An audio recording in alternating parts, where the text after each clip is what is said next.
ولقد كذب الذين من قبلهم فكيف كان نكير أولم يروا إلى الطير فوقهم صافات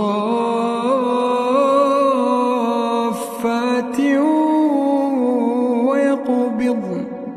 ما يمسكهن إلا الرحمن